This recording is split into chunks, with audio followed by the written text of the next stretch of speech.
New beginnings.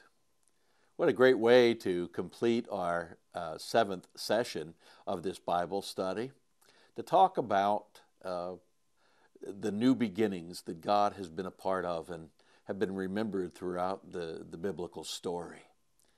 One of the amazing things about new beginnings is often the opportunity for a person to claim a new name or to be given a new name.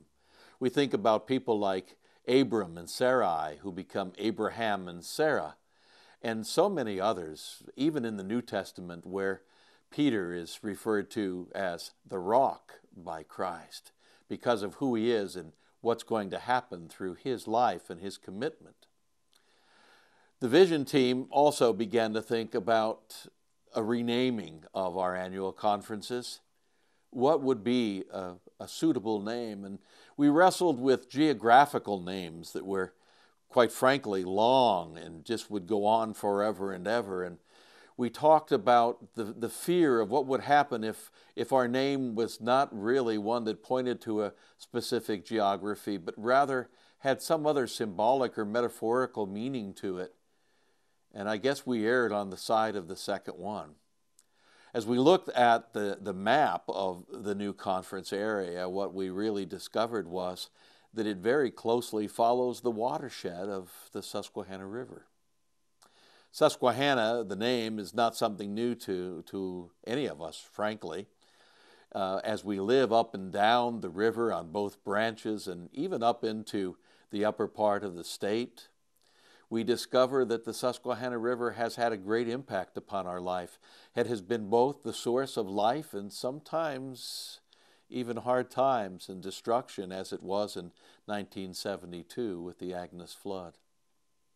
And yet there is a connection too with the rivers of the Bible, where rivers are often seen as sources of life and energy, sources of newness and renewal, sources of baptism, for instance.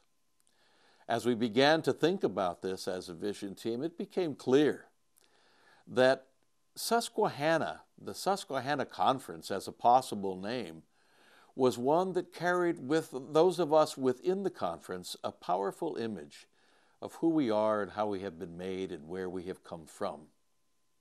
It also reminds us that we're never stagnant, but that we are always moving on and flowing in new directions with all kinds of new possibilities for us. The metaphor of the river reminds us that the path to where we're headed is not always a straight line. And indeed, sometimes rivers bring with them chaos. Doing new things in new ways often will expose us to chaos. But chaos, too, is part of the creative order of God. Now, we'll need to be patient as we move ahead. There are many things to care for, many decisions to be made. But at the very heart of all of that is a desire on the part of the Vision team to always put the vision before the structure.